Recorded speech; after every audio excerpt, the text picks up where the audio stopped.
Muy buenas tardes, queridos amigos. Bienvenidos a Vladimir a la Una. Hoy vamos a tener con nosotros al general Miguel Rodríguez Torres, exministro de Interior, Justicia y Paz. Esperemos tener un programa bueno por lo general. ¿Cómo está? Buenas ¿Cómo te tardes. va? Bueno, general, tenemos muchos temas, ¿no? He visto Adelante. algunos, vamos a empezar, por ejemplo, por el llamado que ha hecho el Papa Francisco al diálogo. He visto que en el Twitter usted se ha referido al tema, ¿no? Al llamado que ha hecho el Papa al diálogo en Venezuela. Y además en otras oportunidades también Sí, ha sido un asunto que se ha abordado. yo soy lector asiduo de los escritos del Papa. De hecho, casi un libro de cabecera que tengo es la encíclica, la última que escribió, que se llama La Casa de Todos, Ujú. donde él hace referencia fundamentalmente a la lucha contra la pobreza y eso lo enmarca dentro de la defensa del ambiente, de la naturaleza. Sumamente interesante ese escrito porque tiene la visión espiritual y tiene la visión real de las cosas y política, ¿no?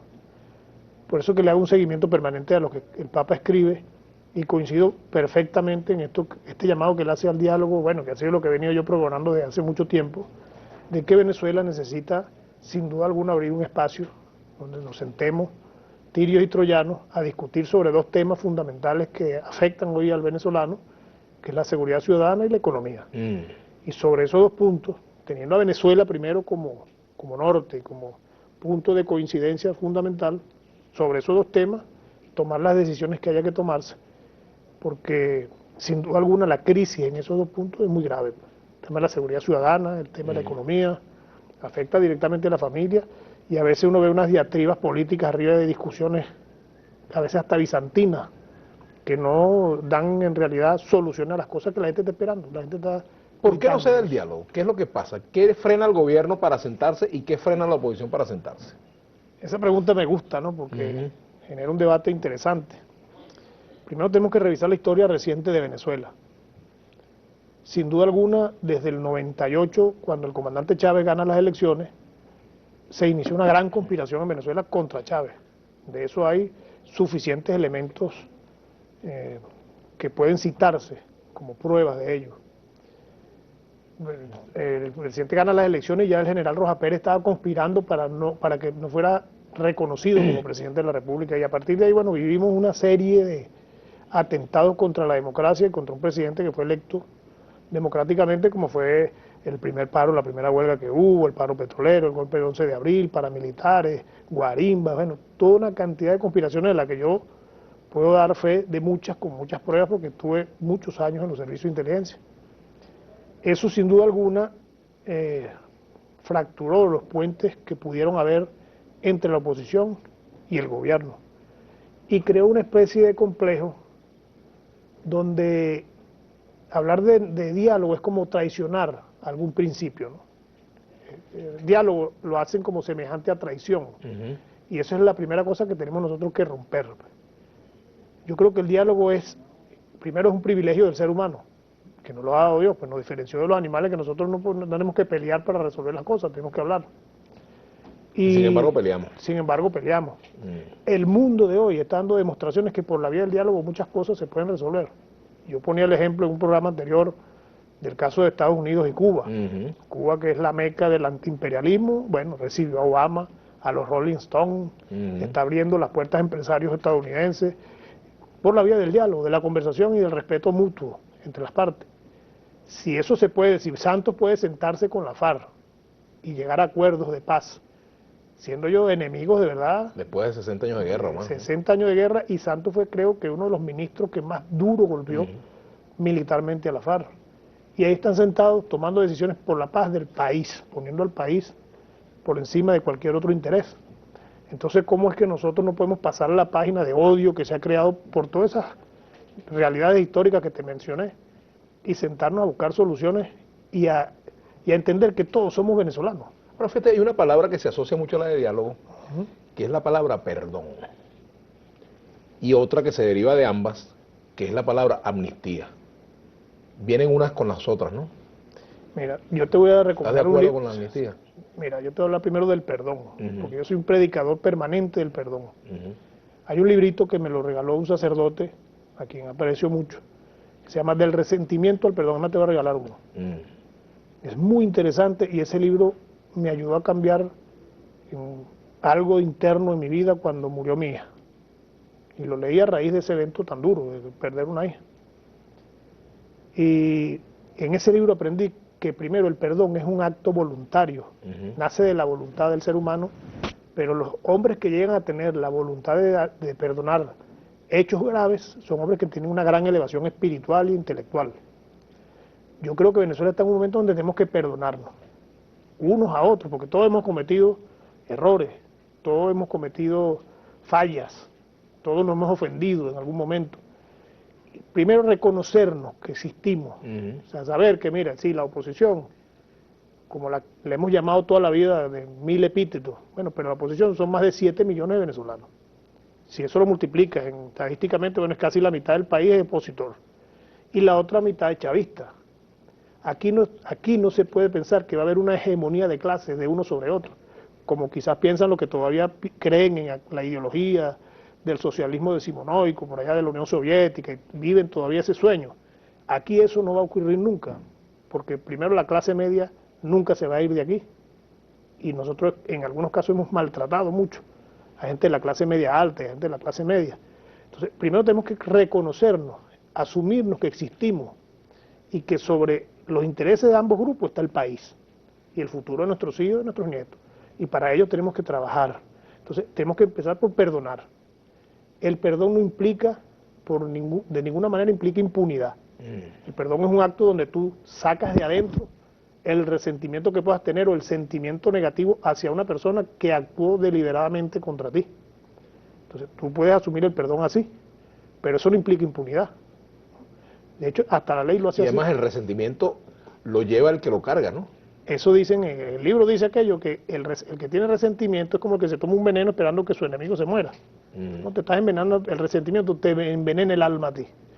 Y eso tenemos nosotros que trabajarlo en Venezuela y hacer un gran sacudón espiritual. Yo lo decía cuando era ministro, cuando me reuní con las iglesias, porque el problema espiritual, ético, moral de nuestra sociedad es profundo, es complicado. Y eso se traduce en ese problema de seguridad que tenemos. Ahora, la dirigencia chavista, la dirigencia Déjame pesuvista, complementarte lo de la moral. ¿Cómo tú entiendes que una persona humilde bachaquea y le vende a uno tan humilde como él a precios carísimos? Es un tema ético que afecta a la sociedad y así pasa en todo. Entonces, eso sin duda alguna requiere que haya un reavivamiento en Venezuela de espiritual, moral, ético, político. Y eso es lo que creo que necesita el país. Te quería preguntar, la dirigencia chavista está enferma de resentimiento y la opositora está enferma igual del mismo mal. Mira, yo creo que sí hay mucho resentimiento en ambos sectores, y no solamente en la dirigencia, en los ciudadanos. O sea, tú ves que de repente un dirigente de un sector va a un restaurante y ahí hay militantes de oposición o de su grupo contrario, entonces lo agreden, lo maltratan, lo ofenden, y eso tiene que acabarse en el país. O sea, no puede ser que nos sigamos viendo como enemigos. Aquí puede haber adversarios, diferencias políticas, y los que están en el gobierno hoy pensar que hoy son gobierno y mañana pueden que no lo sean, porque nosotros no estamos ciertos a decir que en el 2018 van a haber elecciones y va a volver a ganar Chávez, eso no lo sabe nadie. Entonces, creo que tenemos que empezar por respetarnos y generar un ambiente para eso, y el mejor ambiente para eso es dialogar. Tenemos que hacer una pausa. Al retorno vamos a seguir conversando sobre este y otros temas. Me gustaría dejar una pregunta pendiente. Con estos planteamientos, Miguel Rodríguez Torres, ¿está dejando de ser chavista o está siendo más chavista? Vamos a hacer una pausa, ya venimos con el general Miguel Rodríguez Torres.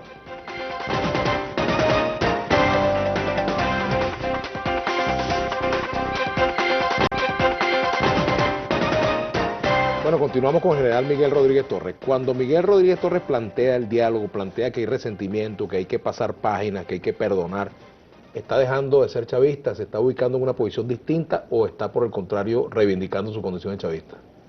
Mira, yo creo que si alguien supo perdonar fue el comandante Chávez. El comandante Chávez dio una ley de amnistía. El comandante Chávez, después del 11 de abril, no llegó con un hacha en el hombro, llegó con la cruz y perdonó.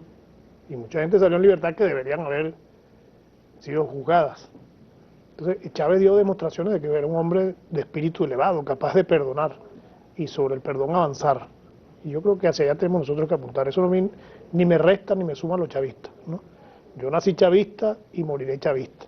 O sea, yo no ando buscando atajos ni saltar talanquera, porque hay algunos laboratorios que han querido hacer que uno estaba brincando la talanquera, que si uno ahora está conspirando contra el presidente. No, yo no conspiro. Yo creo que las salidas en Venezuela a las crisis están, las formas de salir de crisis en Venezuela están inscritas en la Constitución, ahí no hay que inventar más nada.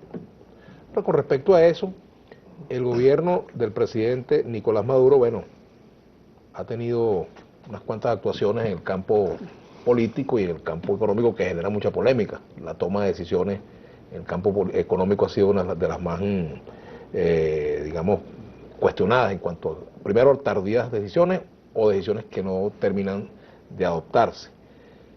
Hay quienes se preguntan si en la circunstancia actual el gobierno, el presidente Chávez habría actuado de la misma manera. Es muy difícil hablar o pensar por una persona que ya no está.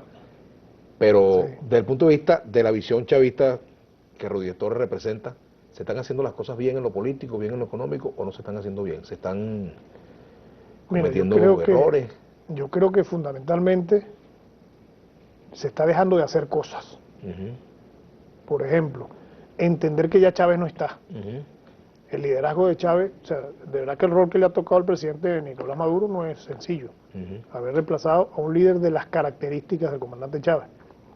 Entonces lo primero que debimos haber entendido nosotros es que no está Chávez. Y que el no estar Chávez implica un cambio en la forma de hacer nosotros la política, porque no tenemos ese liderazgo, no lo tenemos. Y con respecto a qué se ha dejado de hacer, yo creo que hay medidas económicas que tuvieron que tomarse mucho antes de este momento y se dejaron correr demasiado tiempo, casi 3 años, para tomarlas. Y en ese tiempo lo que hizo fue agudizarse más la crisis económica que la estamos viendo hoy. Esto se veía venir en el 2013. O sea, en ese mismo momento, cuando el presidente Nicolás Maduro gana las elecciones, yo pienso que él debió haber tomado las medidas económicas que había que tomar porque ya la crisis se veía venir. Pues. Y el discurso más bien, más ¿Y que ustedes hacer... plantearon eso en el gabinete? ¿Algunos ministros lo plantearon? No, yo sí se lo planteé al presidente personalmente. ¿Cuál fue su reacción? Inclusive en la Academia Militar, bueno, se le entregó el informe por escrito y él dijo que lo iba a pensar. Porque inclusive yo le decía al presidente, lo primero que hay que hacer es decirle al pueblo la verdad. Viene una crisis económica por esta circunstancia, y sobre esa crisis tenemos que todos trabajar en equipo para salir Y no adelante. se hizo. Yo creo que el discurso iba muy al contrario de eso, ¿no? Siempre hay los dólares, hay los bolívares, así el petróleo llegue a cero, nosotros no vamos a tener problemas, y eso es absurdo, pues, ¿no? Pues nosotros vivimos del petróleo. Bueno, pero ya se han ido tomando las medidas y sin embargo todavía hay cosas por hacer. El tema del dólar, por ejemplo, el precio del dólar, el valor del dólar, si eso no se unifica y no se trabaja para llevar un solo valor del dólar, vamos a tener todos esos desequilibrios que todavía tenemos.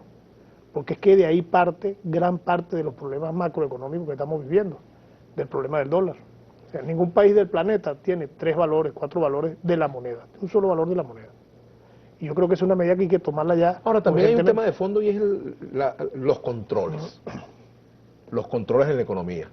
Hay una visión, digamos, controladora, centralista en cuanto a la toma de decisiones, estatista, que prevalece. Hay quienes piensan que tienen que dejarse de lado esa visión.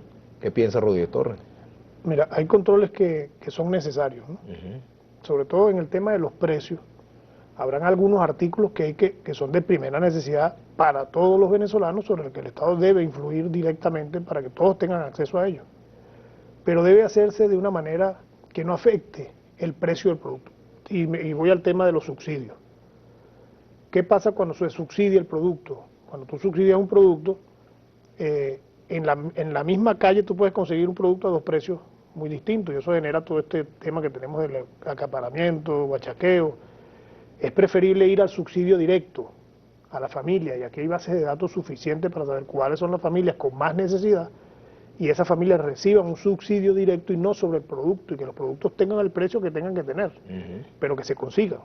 Y esas personas, esas familias más humildes, tienen ese ingreso que el Estado le da para poder acudir al mercado.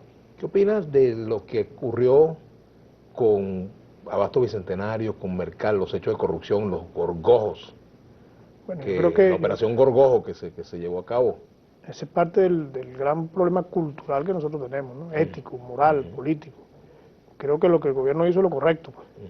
Que caiga el que caiga. ¿Están completos esos gorgojos? No sé, yo no tengo información de las investigaciones, pero supongo que eso seguirá profundizándose, pero hay bastantes gorgojos detenidos, ¿no? Pero no solamente es detener a esos, ¿no? Sino es detener a los que también hacen grandes negocios con el tema de la alimentación.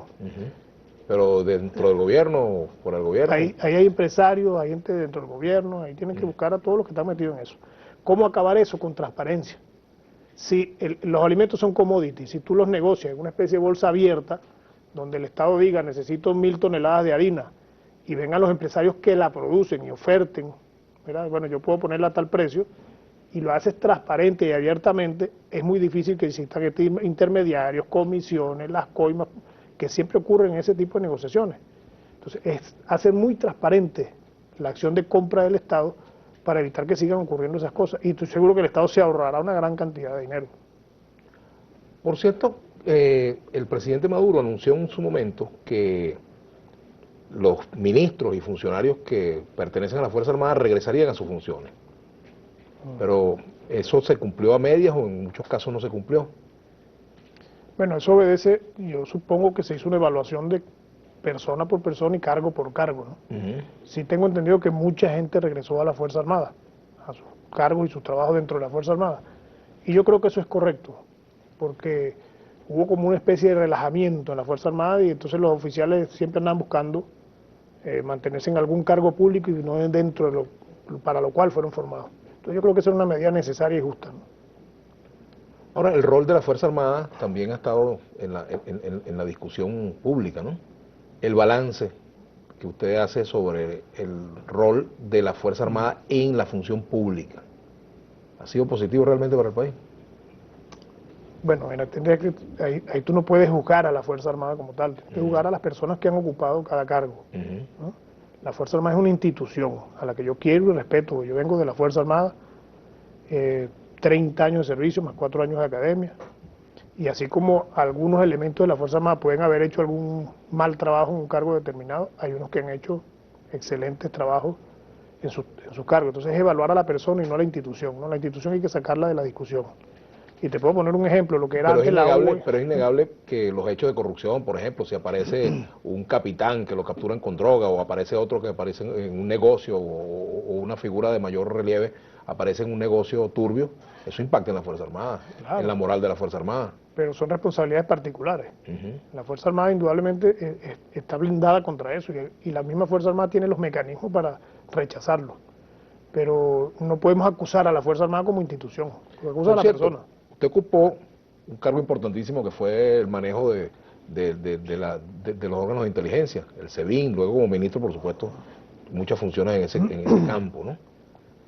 En el caso de la corrupción, ustedes que manejaron la inteligencia, usted que manejó la inteligencia de este país, ¿se sabía quiénes eran los funcionarios públicos que estaban cometiendo hechos de corrupción? ¿Había seguimiento a esto? ¿Había investigación? En casos de corrupción, nosotros como organismo de inteligencia normalmente no investigamos ese tipo de delitos. Cuando nos tocó hacerlo, bueno, hay muchos presos, hasta generales presos, que eso no se vio nunca en la Cuarta República. Hay generales presos por temas de centrales azucareros, ex presidente del Tribunal Supremo evadido, magistrados, o sea, hay una cantidad de gente que fue investigada por casos de corrupción. Sin embargo, yo creo que esa es una gran deuda que tenemos nosotros con el país. Y el primer paso que yo daría ahorita sería buscar la lista esa que nombró Giordani, buscar esa lista, publicarla y pedir una investigación al Ministerio Público, abierta, y que se investigue a fondo, y el que esté metido en eso, que responda.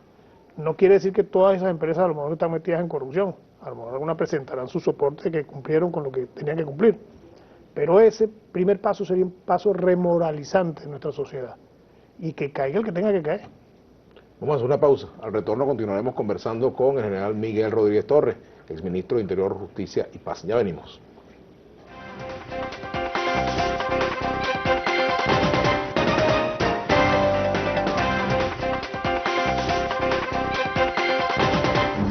Usted está viendo Vladimir a la Una.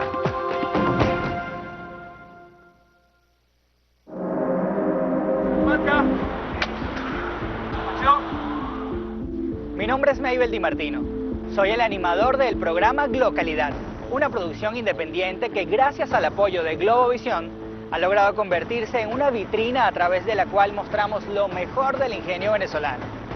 Desde Glocalidad trabajamos con esfuerzo y dedicación para demostrar que Venezuela sí tiene futuro. Yo soy Globovisión.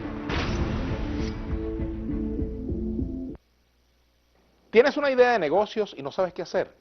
En ISL InexChip te ofrecemos asesoría integral, gestión y logística de negocios desde China, Estados Unidos y Latinoamérica a cualquier destino, de acuerdo a tus necesidades como inversionista. Anímate a emprender. Te guiaremos al éxito de tus proyectos. Visítanos en www.isl.com.be y en todas las redes sociales como InexChip. El momento es ahora. En el Instituto de Altos Estudios Profesionales te brindamos el mejor portafolio académico para quienes desean estar al día con las exigencias del mercado laboral. De la mano de un grupo de especialistas podrás renovar conocimientos del área gerencial, financiera, jurídica y mucho más. Ingresa en nuestra página web www.idae.com y consulta nuestra programación en cursos y eventos. Instituto de Altos Estudios Profesionales, conocimiento y calidad garantizada. Genpar, maquinarias y equipo para lograr tus objetivos. Una marca pionera en productos y servicio técnico, maquinaria industrial, agrícola, construcción, limpieza y generación eléctrica. Conviértete en distribuidor de nuestros productos a nivel nacional. Genpar, equipos que hacen tu trabajo más fácil. Buscas un sitio para informarte, seguro, confiable y de fácil acceso. www.globovision.com, el sitio a donde todos llegan y nadie se quiere ir, porque ofrece las noticias e información que te interesan en el momento en que suceden. De imagen fresca y amigable, te permite ver videos desde cualquier dispositivo móvil, interactuar directamente en tus redes sociales y disfrutar de nuestra señal en vivo. Entra en www.globovision.com, interactúa y verás que no te querrás ir. Globovision.com, ahí mismito, cerca de ti, en un clic. El fenómeno de las megabandas, ¿cuáles son sus características? ¿Cuál es su alcance? Esta noche en la hora clave. Básicamente tienen armas de guerra y pueden darle en cualquier terreno la lucha a las Fuerzas Armadas Nacionales. O sea que es realmente un cuerpo paramilitar que funciona dentro del territorio nacional. La hora clave por Globovisión. Seguimos con Vladimir a la una.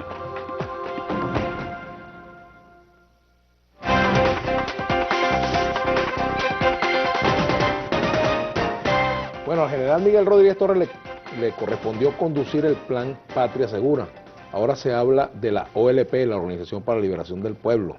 Operación, perdón, para la Liberación del Pueblo. Las diferencias entre la OLP y el plan Patria Segura. ¿Sirvió Patria Segura? ¿Qué dejó? ¿Sirve la OLP? ¿Qué está dejando?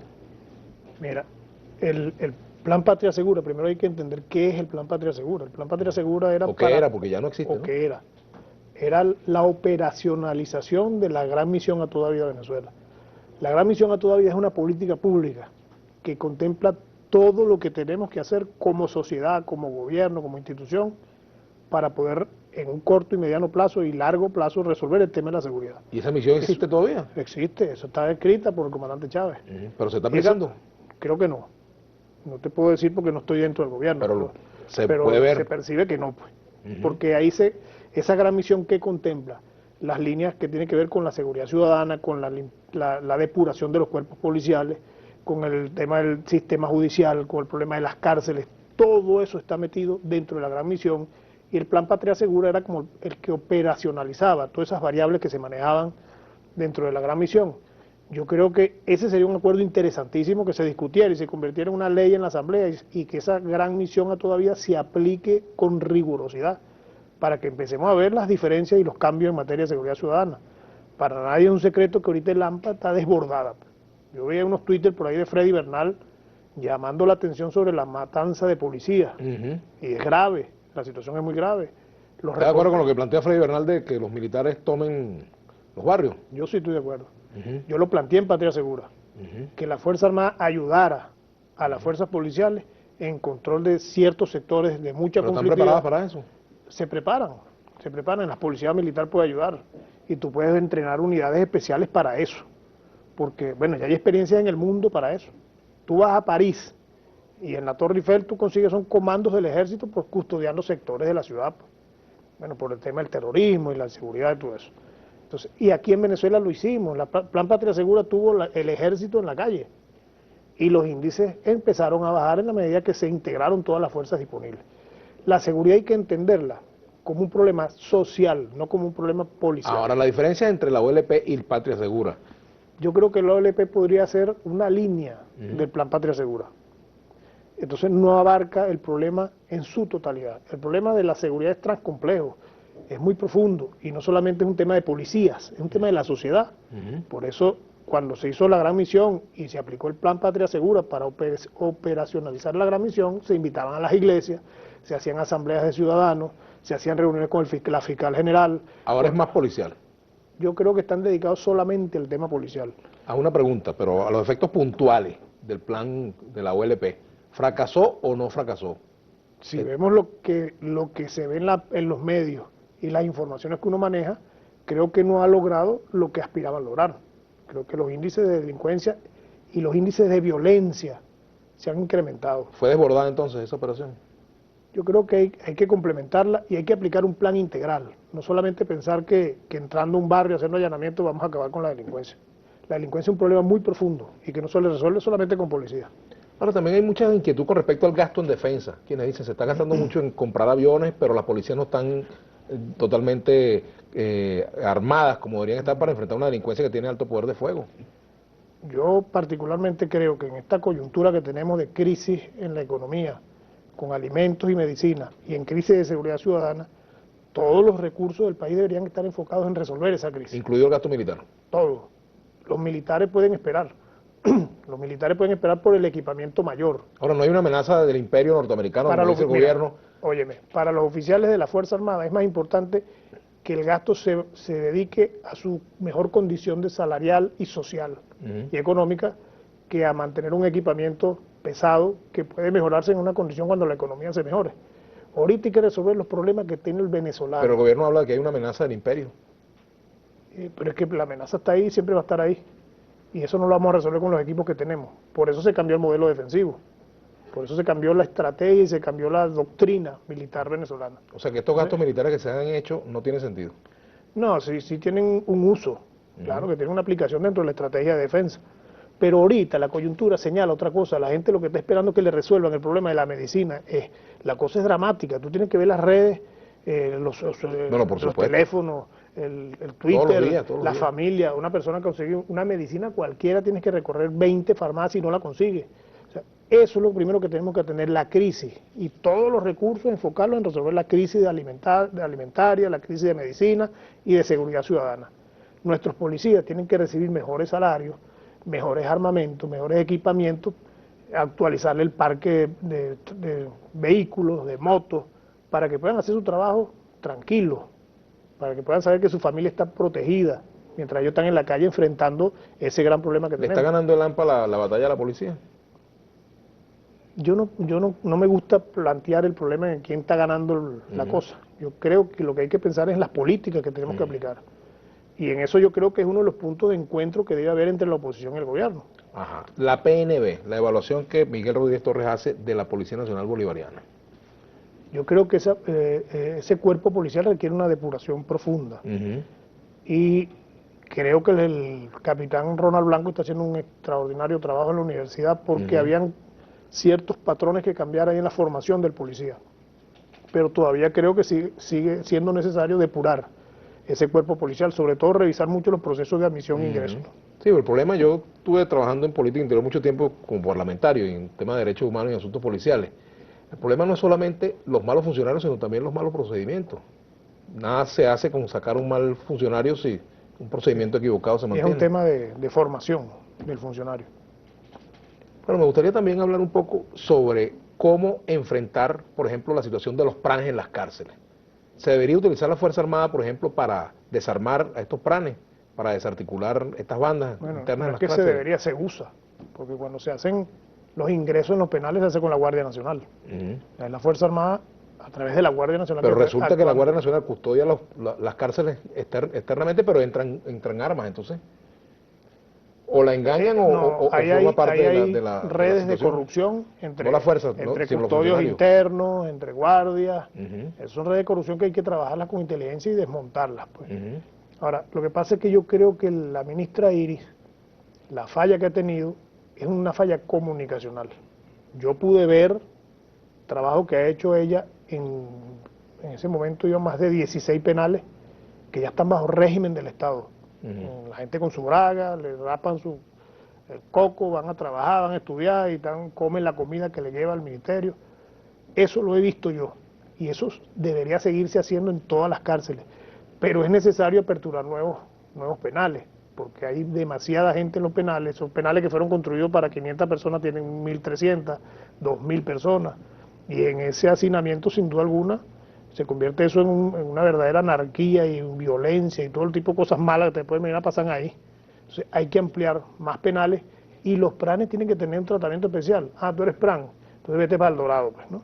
Y hay que aplicarle mano dura a los planes. No podemos, el poder del Estado no se negocia, el poder del Estado se aplica y a esos señores hay que aplicarle todo el peso del Estado.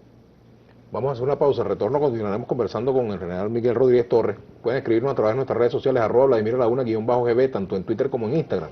Y bueno, quiero hablar un poquito del Partido Socialista Unido de Venezuela. ¿Usted es PSUVista? Yo soy inscrito en el PSUV. Vamos a hablar de eso, ya venimos.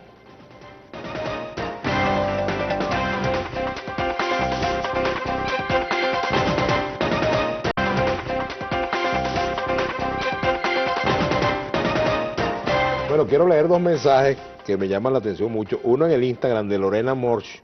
Dice, primera vez que escucho a un chavista y no me sube la atención. Y dice por aquí, Catira 14, guácala, dos chavistas juntos, lo voy a ver qué mentiras dirán. Opiniones que hay en el Instagram y en el Twitter, pero eso lo vamos a hacer en la otra parte. En todo caso, me gustaría hablar un poco del Partido Socialista Unido de Venezuela. ¿Por qué perdió el PSUV las elecciones parlamentarias?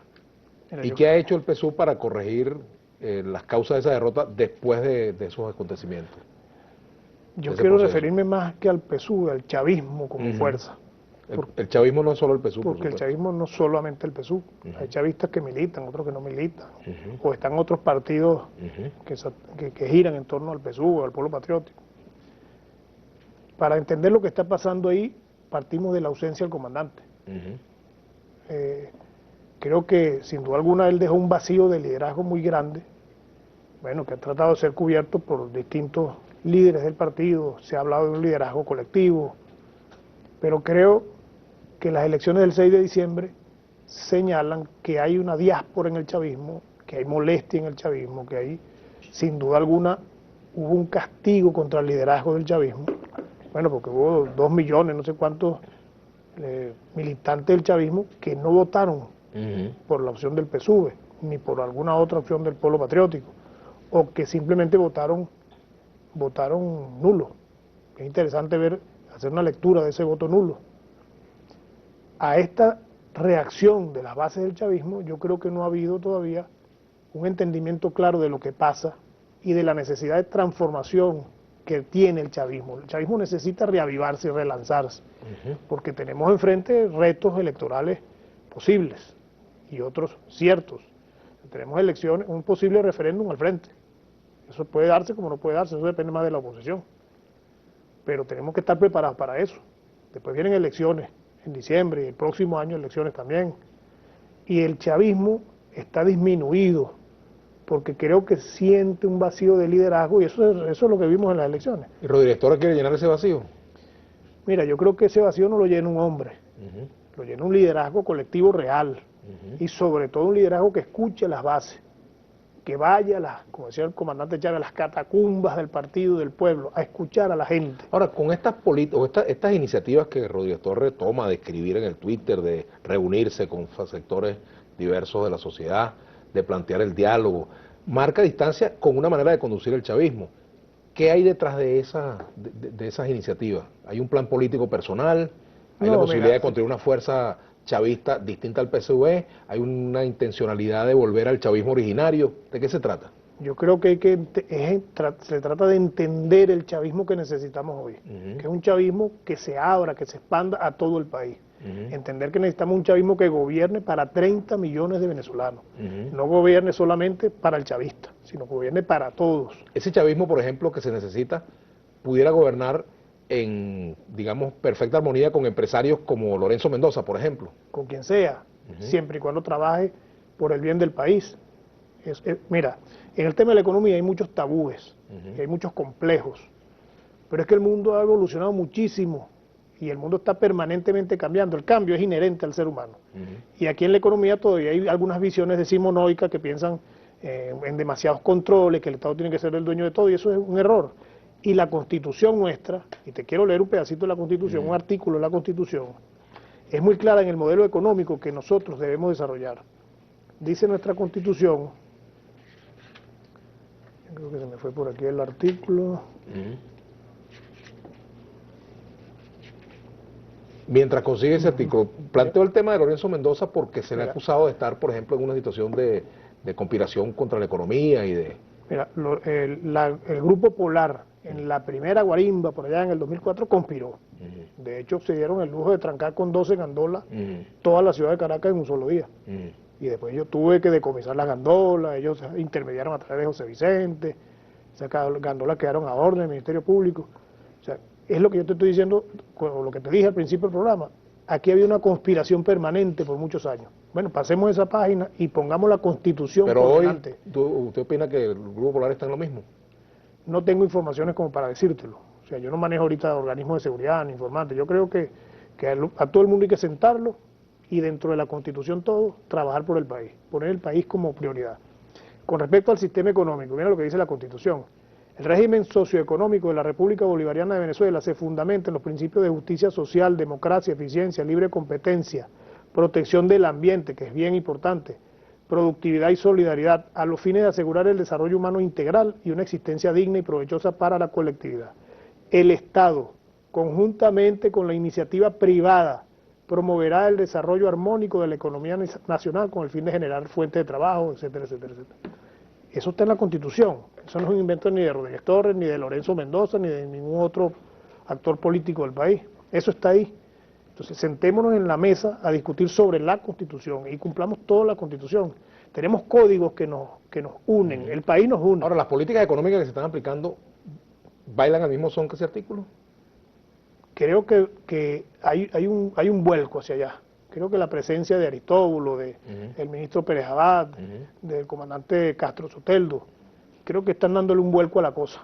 Pero estoy seguro que los factores extremos siempre tratan de imponerse y le dan la patada a la mesa. El ejemplo, cuando el presidente llamó al diálogo por la seguridad ciudadana, y yo tuve que recorrer el país completico y reunirme con toditos los alcaldes, y yo hacía trabajo de seguridad con Gerardo Bley, hasta con Capriles, con los alcaldes de Valencia, con todos los alcaldes de oposición trabajé. Y se empezó a ver un plan que empezaba a desarrollarse poco a poco, pero que la gente empezaba a sentir el patrullaje que podía llamar y tenía una atención inmediata. Empezamos a trabajar con los bloques de búsqueda, la ley del desarme, o sea, todas las líneas estratégicas de la gran misión a todavía Venezuela, porque eso no se puede hacer nada más haciéndolo del lado nuestro. Ahí tienen que participar todos los sectores del gobierno. Y eso dio un resultado. ¿Quién le dio la patada a la mesa? Bueno, Voluntad Popular y María Corina Machado. Empezaron con el tema de la salida, empezaron a hacer guarimba y todo lo que habíamos avanzado en materia de seguridad, que se había inclusive despolitizado el tema, no se había metido más ese tema en las discusiones políticas, todo eso se cayó por la decisión de los extremos. Entonces, esos extremos hay que aislarlos y trabajar sobre la Constitución. Yo siempre le decía, de uno u otro lado. De los dos lados. Yo le decía siempre a la gente en las conferencias, yo hacía asambleas toda la semana en distintos barrios del país. Y yo le decía, mire, en Venezuela casi el 98% somos cristianos, católicos, evangélicos, todas las ramas cristianas que puedan haber aquí. Si nosotros agarramos todas las leyes y las quemamos y nos regimos durante un año y cumplimos fielmente los 10 mandamientos, el país se transforma automáticamente.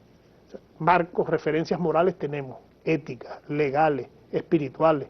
Bueno, usémoslas y muchas de esas nos unen, no nos desunen. Usémoslas y sentémonos a darle soluciones a esta crisis que a la final es lo que afecta al pueblo. ¿El liderazgo del presidente Maduro está agotado o no? El presidente siempre va a tener un liderazgo porque es el presidente. Nada más el cargo de ser presidente le da pues una visión permanente ante el pueblo y siempre va a tener sus seguidores. Y yo no tengo tampoco encuestas ni mediciones para saber cómo está el liderazgo de uno u de otro. Pero estoy seguro que el chavismo necesita. Hay encuestas, yo estoy seguro que usted las lee. Las leo, pero no todas las creo. El chavismo necesita, sin duda alguna, un reavivamiento. Y yo me voy a dedicar de aquí en adelante a visitar ciudades, universidades, hacer foros, reuniones, para buscar la reintegración del chavismo y el reavivamiento del chavismo y de la sociedad como un todo, que entiendan que la propuesta es para todos los venezolanos. ¿Ha soñado con ser presidente? Nunca. Bueno, vamos a ver. Vamos a la pausa, ya venimos. No podemos confundir los sueños con la realidad. Ya venimos.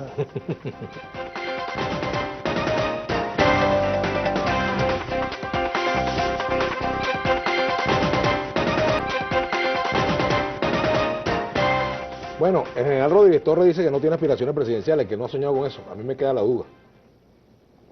¿Por qué te queda la duda? Bueno, porque político es natural, una persona en actividad política, ¿por qué va a soñar con hacer cosas y no va a soñar con ser presidente? No tiene mucho sentido. Sé que yo hablé con el presidente Pepe Mujica hace como un año en Uruguay, y él me dijo algo que yo creo que es muy sabio. Él decía, no podemos confundir los sueños con la realidad. Cuando tú... Pero usted descarta que mañana o pasado se presente una situación y su nombre pueda surgir. ¿Usted descarta que eso ocurra? Tú no puedes estar pensando en cosas que no sabes que va a pasar o si no va a pasar. O sea, tú tienes que trabajar sobre la realidad. Yo voy a hacer ahorita una campaña, llamémoslo así, pero ¿por qué? Por la paz, el orden, el progreso, la producción, la organización social, para reavivar la sociedad. Y veremos qué pasa. Y veremos qué pasa. Ok. Ahora, un otro punto, el PCV, la dirección actual del PCV, ¿está en condiciones de sacar adelante la organización, de reactivar al PCV y al chavismo como tal? Yo creo que hubo un ejemplo interesante que debió seguirse por toda la directiva del PSUV, que fue el que dio Aristóbulo. Aristóbulo, después de esa pela del 6 de diciembre, lo primero que hizo fue, puso su cargo en la Dirección Nacional a la orden. Yo creo que ese debería ser el paso que daría toda la dirección del partido. Incluido el presidente del partido. Bueno, el presidente, él está ocupado a su cargo ejecutivo como presidente. Ahí lo importante son todos los dirigentes del partido, del vicepresidente para abajo. Todo el mundo, poner sus cargos a la orden, que el pueblo decida qué vamos a hacer con el chavismo. Porque el chavismo no está en condiciones ahorita de enfrentar un escenario. ¿Qué opina de Diosdado Cabello, el liderazgo de Diosdado Cabello en el PSUV? ¿Cómo ha conducido el PSUV? Bueno, él tiene indudablemente un peso histórico en el partido. Creo que él tiene que corregir parte de esas cosas que te estoy diciendo, esos errores que se han cometido en el partido, de la dedocracia, de imponer líderes a juro, de apoyar cosas que no se deben apoyar dentro del partido simplemente porque hay que mantener un líder a juro en un sitio, y dejar de escuchar lo que dicen las bases del partido. Hay que respetar los liderazgos naturales que surgen y muchas veces son castrados por la acción de un dedo que se impone, que impone un líder por razones, X razones que se manejen en las direcciones nacionales. Entonces, cuando nosotros empecemos a escuchar y aplicar la democracia participativa dentro del chavismo, estoy seguro que el chavismo va a resurgir con mucha fuerza y tendrá la capacidad y la estructura para enfrentarse a cualquier reto que se le presente y de paso presentarle al país, porque el problema no es solamente el chavismo, los problemas que nosotros tenemos son problemas del país y el chavismo tiene que presentarle al país soluciones que sean compatibles y seguibles por todos los venezolanos. Ese es el gran reto que tiene el chavismo de hoy. General, maneja información del descontento que existe en la Fuerza Armada Nacional, Nelson Salas. No tengo informaciones al respecto. Yo converso con muchos oficiales. En la Fuerza Armada es un reflejo de lo que es la sociedad. Pues hay gente que le gustará el chavismo, otro que no le gustará, gente que está contento, otros que no. Pero te repito, es una institución que es sólida, una institución que tiene una serie de principios que respeta y que yo respeto y no me gusta estar opinando de la Fuerza Armada ya que estoy retirado, ¿no? Ahora, la Fuerza Armada, ya que está retirado, ¿la Fuerza Armada es chavista realmente? Yo creo que pasa igual que en la sociedad. Hay muchos chavistas y hay otros que no son chavistas. El presidente Chávez, por su condición de militar y porque sin duda alguna tenía un gran liderazgo dentro de la Fuerza Armada, sembró el amor por él en mucha gente en la Fuerza Armada. Eso es indudable. Es verdad que desea ser presidente. ¿Y qué pasó con el caso de su papá, Juan José Lezama, el alcalde Jorge Rodríguez, allá del municipio de Alto Apure, del distrito de Alto Apure? Él está en su batalla política de muchos años, ¿no? Mi papá es fundador de los grupos de productores del Alto Apure, hace ya casi 50 años. Ahí tiene un ejemplo claro de lo que ocurre en el partido y que no debe ocurrir más, que hay que ponerle un freno a eso y las bases tienen que trabajar para eso, el pueblo. porque cuando el gobernador actual llega a la gobernación de Apure, había una directiva del partido regional que fue elegida por el voto, y él los votó a toditos, y puso los que él quiso poner, y respetó la decisión del pueblo, y eso pasa en muchas partes. Entonces, un partido así que se maneja de manera más tipo cuartel que partido político, indudablemente está cometiendo las mismas cosas que le pasó a los AECOS décadas anteriores y que hoy convirtió a Partido de Acción Democrática en lo que están ahí en la Asamblea, ¿no? Por aquí también preguntan, por primera vez escucho, dice Yaguarey, un discurso coherente de un chavista en cuanto al respeto. Por aquí dice Marvin Cepeda, buenas tardes, ya basta de hablar del pasado, busquemos soluciones del presente y futuro. Es triste ver cómo prolifera la delincuencia en este país por falta de política seria, dice Ana Hernández. Mira, las políticas para el ataque a la inseguridad están hechas. Ahí está la gran misión, está el Plan Patria Segura, y eso lo que hay es que retomarlo, relanzarlo, y que el ministro empiece a reunirse con todo el mundo, para que vea cuando todos los alcaldes se suman al esfuerzo de seguridad, la cosa se empieza a ver distinta. Ana Hernández dice, lamentablemente usted le mintió al país, el Plan Patria Segura fue un fraude. ¿Dónde están las cámaras inteligentes, el patrullaje, las cámaras de seguridad? Bueno, yo le recuerdo a la amiga Ana que yo salí ya casi hace 2 años de ahí. No puedo responder por lo que ha pasado en estos 2 años, pero mientras estuve ahí, eso todo... ¿Se dejó perder lo que se avanzó con el Plan Patria Segura? Yo creo que se cambiaron los planes, no sé las razones por las cuales se cambiaron, y se dejaron de hacer cosas que estaban generando buenos réditos a la gente. Silvestre Montilla, ¿qué opina el invitado sobre los derechos de la comunidad género-diversa? Bueno, los ciudadanos tienen los mismos derechos que tiene todo el mundo. ¿Por qué los ciudadanos, los militares no se dedican a cuidar la frontera en vez de estar robando? Dice José Manuel Viva. Bueno, tienen que ir a la frontera y recorrerla completa. Están miles de militares en la frontera siempre. Otro comentario, que Dios me perdone, pero no creo en lo que dice Gladys Alarcón. ¿Qué le dice a las personas que no le creen? Ese es su derecho. Otro comentario por aquí. El único que perdona es Dios y los delitos se pagan con cárcel, dice Ana Hernández. Luis López, pregúntale al ministro qué opina de lo que pasó en el Marita, Estado Zulia, carros robados dentro del retén. Bueno, porque ese es parte del problema que debe atender esa gran misión, el funcionamiento interno de las cárceles. Eso está registrado ahí como una de las líneas de trabajo. Juan Carlos, ¿por qué se dio cuenta tan tarde de la situación del país y qué hará para ayudar al país? No, la situación del país yo la conozco desde hace mucho tiempo, pero entiendan que yo hasta el año 2012, por ahí yo era un oficial activo, no podía emitir opiniones políticas, hasta el 2013. Y después que me retiro es que yo puedo empezar a emitir, yo era respetuoso de la ley, yo soy respetuoso de la ley. Carlos Machado, debemos analizar que quien dividió y aún insulta de manera frenética es el que debe dar el primer paso y respetar. Bueno, habría que saber a quién se refiere. Ahora, el gobierno daría el primer paso en materia de diálogo, por ejemplo. El gobierno lo ha dado, creo que tiene que seguirlo dando permanentemente y constantemente, porque, bueno, al final el gobierno es el que tiene el poder de convocar, ¿no? Atacando constantemente a la empresa privada y odiar constantemente en el discurso, en sus medios, es inaceptable. ¿Qué opina? Aquí también pregunta sobre los medios públicos, el odio en los medios públicos. Bueno, esas son las cosas que dice aquí un tuitero. Tú sabes qué programa fue bien interesante, una entrevista que le hizo Chemel a Pérez Ela y a Vanessa Davis. Vanessa Davis, sí. Ahí está descrito, véanlo, y ahí está descrito. Yo comparto plenamente lo que ellos manifestaron ahí.